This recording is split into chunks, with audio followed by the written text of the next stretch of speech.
kay Subhadra. Dito sa Prabhasaksetra, narinig ni Arjuna ang balita na si Lord Balaram ay nakikipagsunduan sa pagpapakasal kay Subhadra, ang anak na babae ng tiyuhin ni Arjuna na si Vasudeva. Pagamat hindi sang-ayon si Vasudeva, ang ama ni Subhadra, pati na si Krishna at ang kanyang ina, ang kanyang kapatid naman, ay sumusuporta sa pagpapakasal ni Subhadra kay Duryodhana. Ngunit nagpasya si Arjuna na magwagi at kunin ang kamay ni Subhadra. Mula Setyembre hanggang Disyembre, ang mga Brahmin ay hindi naglalakbay kung hindi naghahanap ng kanlungan sa ilang lugar at nananatili roon ng hindi gumagalaw.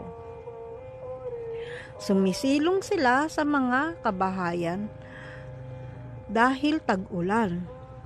Kapag ang isang sanyasi ay nananatili sa isang lugar ng 4 na buwan, ang mga naninirahan sa lugar na iyon ay nakikinabang sa kanyang presensya at nagkakaroon ng espiritual na pag-unlad.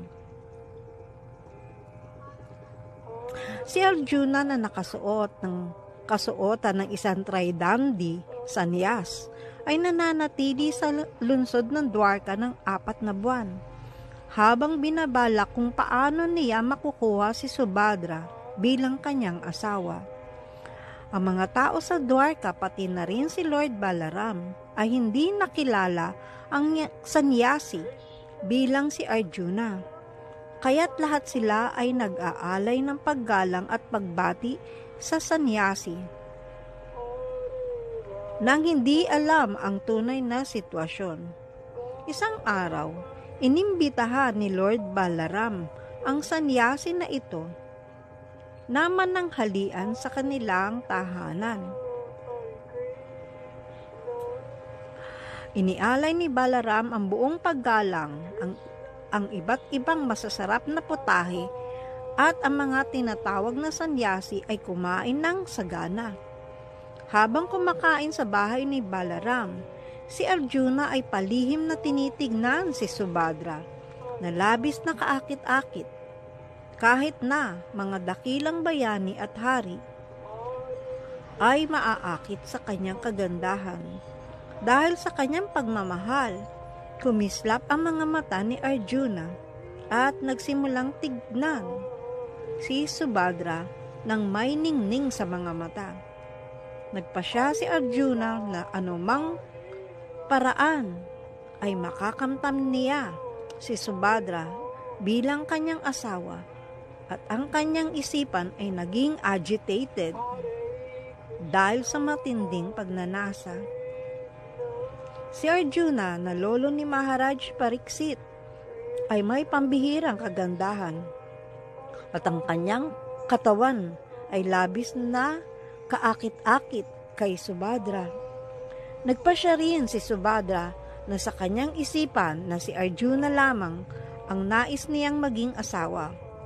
Bilang isang simpleng dalaga, siya ay ngumingiti ng may kaligayahan habang tumitingin kay Arjuna. Dahil dito, lalong nahulog ang pag-iisip ni Arjuna na makuha si Subhadra. Minsan si Subhadra ay nakasakay sa isang karo ay lumabas mula sa palasyo upang makita ang mga Diyos sa templo. Tinangka ni Arjuna ang pagkakataong ito, at sa pahintulot ni Vasudeva at Devaki, kinidnap niya si Subhadra. Matapos umakyat sa karo ni Subhadra, inihanda ni Arjuna ang sarili para sa laban. Kinuha ang kanyang pana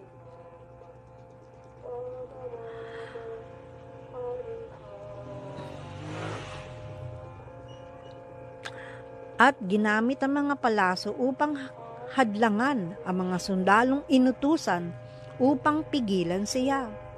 Dinala ni Arjuna si Subhadra, habang si Subhadra ay kinikidnap ni Arjuna.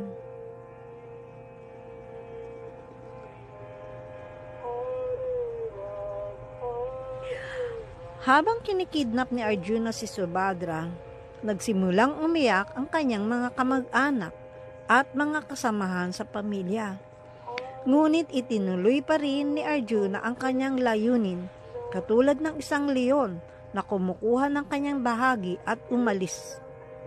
At nang ito ay malaman ni Lord Balaram na ang tinatawag na sanyasi ay si Arjuna, at nagplano siya ng ganitong paraan upang kunin si Subhadra. At tunay nga niyang dinala ito. Labis siyang nagalit. Katulad ng mga alon sa dagat na nagiging magulo sa araw ng kabilugan ng buwan, si Lord Balaram ay labis na nababahala. Si Lord Krishna ay pabor kay Arjuna. Kaya't kasama ang iba pang miyembro ng pamilya, sinubukan niyang ipasipay si Balaram sa pamamagitan ng pagbagsak sa kanyang mga paa at nagmamakaawa na patawarin si Arjuna.